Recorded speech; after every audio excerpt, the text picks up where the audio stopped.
Buenos días, buenas tardes, buenas noches, queridos Hans Brothers. Cuando un obispo se jubila, renuncia, fallece, es trasladado o incluso es removido por causas disciplinarias, ¿qué es lo que pasa? La diócesis se queda como un piso compartido cuando se va el único que pagaba el alquiler. Nadie manda, se queda todo congelado hasta que Roma se digne a decir algo, o entra alguien provisional y hace más o menos lo mismo pero con otro nombre. Pues no, no funciona así. Y conviene entenderlo porque desde fuera muchas veces se mira a la iglesia como si todo fuera o caos o secretismo o improvisación. Como si cuando pasa algo delicado se cerraran las persianas y cada uno hiciera un poco pues lo que puede. Y en esto, la verdad, pues no es así. En esto la iglesia tiene un régimen jurídico bastante preciso. No perfecto, porque nada humano lo es, pero sí bastante claro. Y ese régimen tiene un nombre: sede vacante. Por eso, en este vídeo quiero explicar qué significa exactamente que una diócesis quede en sede vacante. ¿Quién gobierna mientras tanto? ¿Qué diferencia hay entre un administrador diocesano y un administrador apostólico? ¿Qué puede y qué no puede hacer esa autoridad provisional? ¿Y cuándo termina todo esto con la llegada del nuevo obispo? Así es que,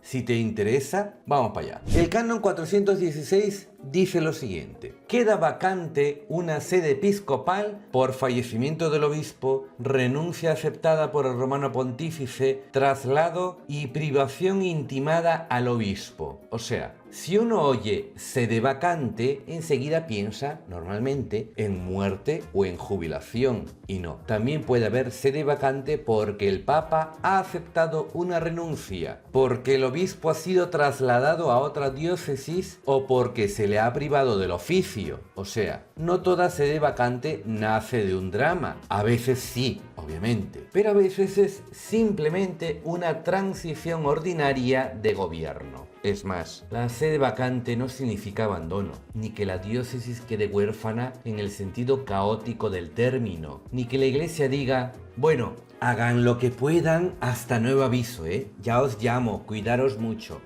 No, significa que la sede está sin su titular propio, sí, pero no se queda sin estructura, gobierno y derecho. La iglesia prevé este momento y lo encausa, tan simple como eso. Además, el canon siguiente mete un matiz muy sensato. Viene a decir que ciertos actos siguen siendo válidos hasta que se tenga noticia cierta del hecho que produce la vacancia. Y eso está muy bien, porque el derecho no funciona a golpe de rumores, ni de tertulia, ni de grupo de WhatsApp parroquial en llamas. Funciona con noticia cierta. No porque alguien haya soltado media verdad, ya cambia, por eso, jurídicamente, el régimen de una diócesis. Dicho esto, cuando queda vacante la sede, no todo sigue igual. Y eso hay que decirlo desde el principio para no imaginarse una diócesis en piloto automático. No, hay oficios que cesan, sí, hay otros que permanecen y hay estructuras que sostienen la transición. Por ejemplo, en el ámbito del gobierno ejecutivo ordinario, el vicario general y los vicarios episcopales, en principio,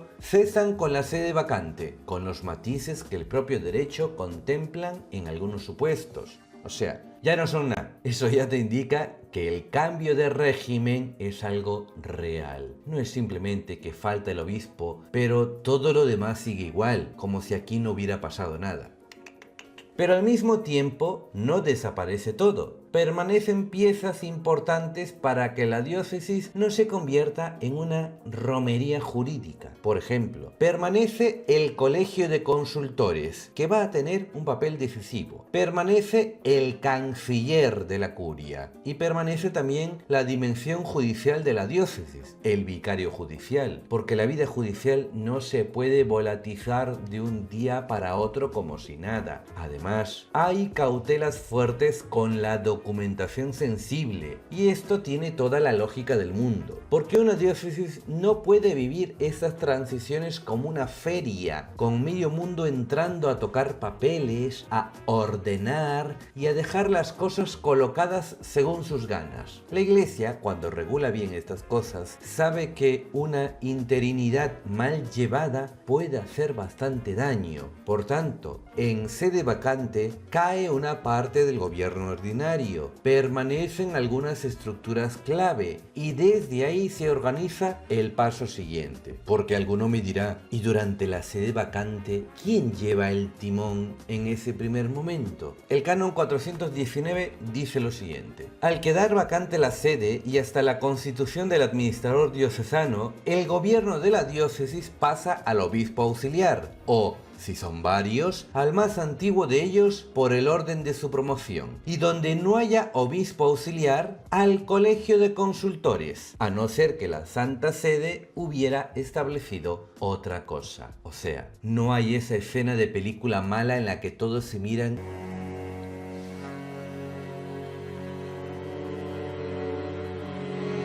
y dicen, ¿y ahora quién manda? No, ya hay previsto quién sostiene provisionalmente el gobierno hasta que se dé el siguiente paso. Y eso es importante, porque una diócesis no puede quedar separada como una parroquia cuando se le estropea la impresora. Estamos hablando del gobierno de una iglesia particular. Tiene que haber continuidad. Y fíjate qué interesante, el derecho no solo prevé quién se hace cargo provisionalmente, también obliga a que se convoque sin demora al colegio competente para elegir al administrador. Es decir, no basta con que alguien aguante al volante un rato, hay que encauzar la transición, hay que ordenar la casa. No se trata de ir tirando. Y ahí aparece la figura decisiva de esta etapa, el administrador diocesano. Dice el canon 421, el administrador diocesano, es decir, el que ha de regir temporalmente la diócesis, debe ser elegido por el colegio de consultores antes de 8 días a partir del momento en que éste reciba noticia de la vacante de la sede. O sea, de improvisar, nada de nada. El colegio de consultores de la diócesis tiene que elegirlo en un plazo de 8 días, no 37, 8 días. Y el derecho además no deja que valga cualquiera. Tiene que ser sacerdote, tener al menos 35 años, no haber sido ya elegido, nombrado o presentado para esa misma sede vacante y destacar por doctrina y prudencia. Eso también dice mucho, porque aquí no se está buscando al más simpático, al más carismático o al que mejor cae en las cenas del clero. Se busca a alguien capaz de sostener la diócesis con cabeza, prudencia, serenidad,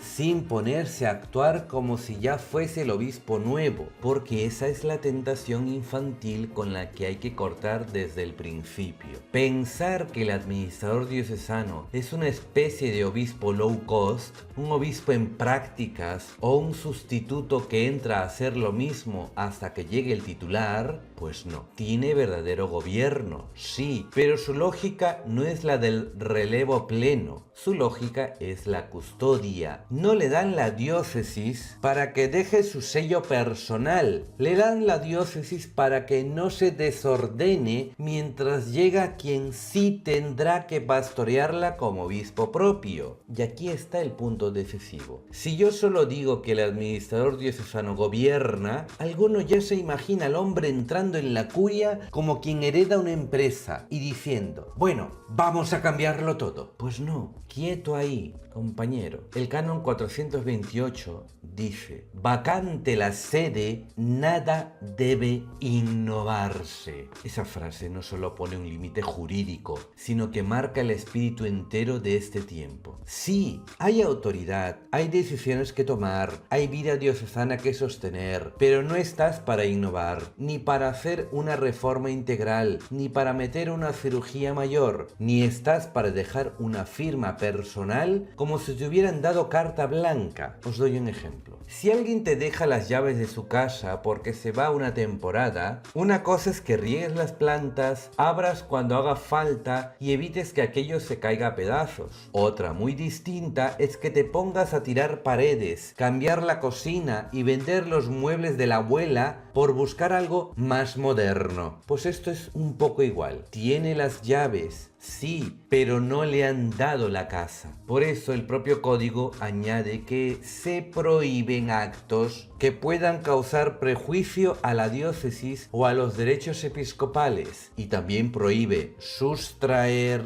destruir o alterar documentos de la curia. Vamos, que el derecho aquí no es ingenuo. Sabe que los tiempos de interinidad son delicados. Sabe que ahí puede entrar el nervio, la tentación de colocar gente, de mover cosas, de dejar atado lo que no te toca atar. Y por eso corta por lo sano. Nada debe innovarse. Ahora bien, que nada deba innovarse no significa que el administrador diocesano no pueda hacer nada. No está ahí de florero con sotana. Puede gobernar de verdad, tomar decisiones necesarias y evitar que la diócesis se quede bloqueada. Si no, esto sería absurdo. El problema no es hacer o no hacer. El problema es desde dónde haces lo que haces. Si lo haces para sostener la vida ordinaria de la diócesis, perfecto. Like, super like. Pero si lo haces para dejar la diócesis rediseñada antes de que llegue el nuevo obispo, pues ya no. Ahí te has saltado del carril. La clave no es que el administrador diocesano sea impotente, sino que su potestad está medida por la naturaleza transitoria de su oficio. Gobierna, sí, pero no gobierna como quien ha recibido misión estable para reconfigurarlo todo. Y esto además es de puro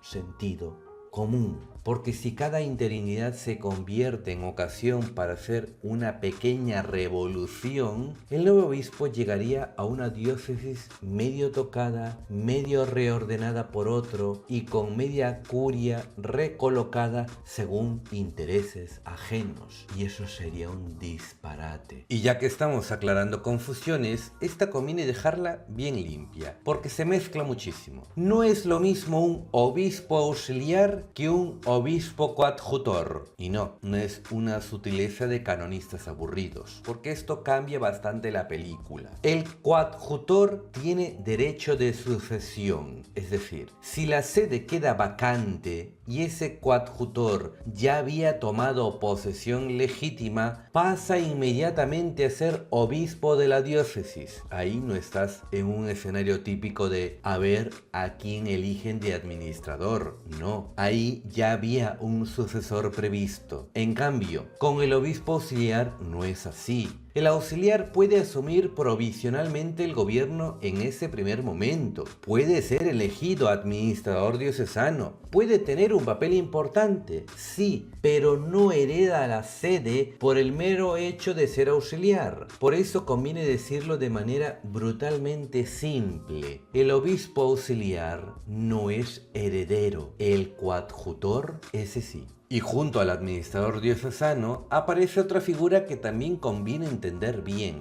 el administrador apostólico. La diferencia principal está en el origen. El administrador diocesano sale del mecanismo ordinario local a través del colegio de consultores. El administrador apostólico, en cambio, viene nombrado por la Santa Sede, y eso ya te está diciendo algo serio. No solo quién firma el nombramiento, sino qué tipo de transición se quiere conducir. Y es que hay veces en que Roma deja que funcione el mecanismo ordinario local, que para eso existe. Pero hay veces en las que dice, en la práctica, oye, esto quiero llevarlo yo mucho más de cerca. Y ya está. No hace falta ponerse a fabricar conspiraciones para entender que ahí hay una intervención más directa de la Santa Sede. Entonces, si alguien te pregunta cuál es la diferencia esencial, pues es esta. El administrador diocesano responde al cauce ordinario de la sede vacante, mientras que el administrador apostólico manifiesta una intervención más directa de Roma dentro de esa misma etapa transitoria. Es posible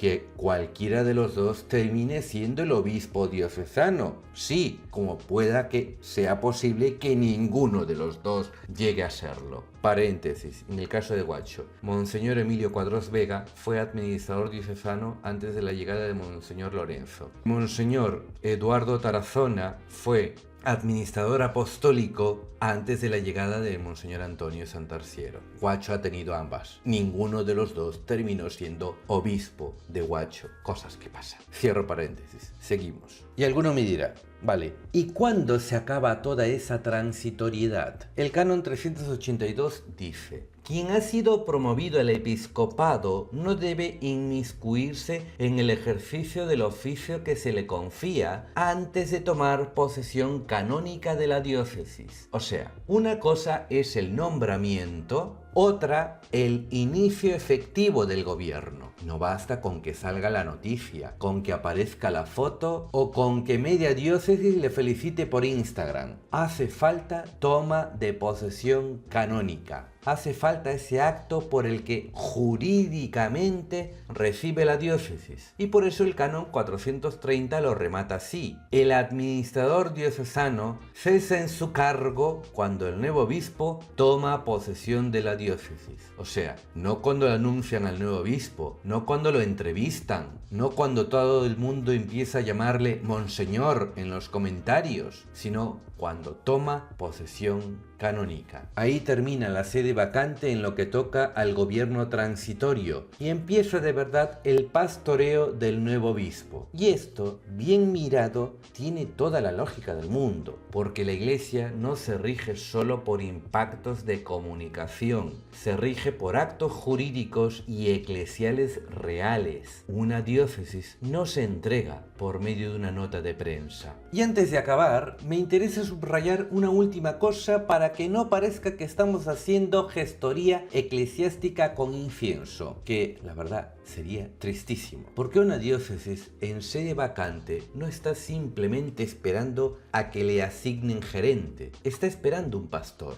y eso cambia la mirada por completo. Si uno mira a la Iglesia como mera estructura, esto se vive como una interinidad burocrática, como cuando cambia el director de una oficina bancaria y toca esperar al siguiente. Pero una diócesis no es una oficina, es una porción del pueblo de Dios. No estás esperando solo un relevo funcional, estás esperando a quien tendrá que cargar con el cuidado de esa iglesia particular. Por eso ese tiempo no debería vivirse solo con quinielas, nerviosismo de pasillo, chismorreos o cálculos de a ver a quién van a poner. También debería vivirse con oración, con sentido de iglesia y con cierta humildad, porque al final el obispo no es una pieza administrativa más, es un pastor y cuando falta se nota, aunque jurídicamente la Iglesia tenga previsto cómo sostener la casa mientras tanto. En conclusión, cuando una diócesis se queda sin obispo, no entra ni en apagón ni en barra libre, entra en sede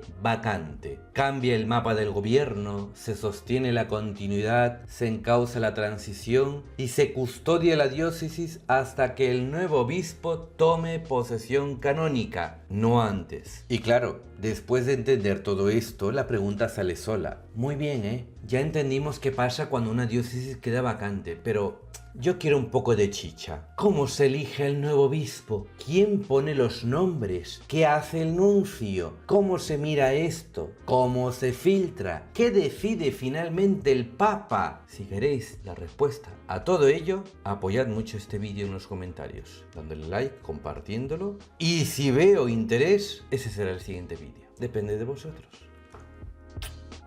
Amén, hermano. Y se acabó.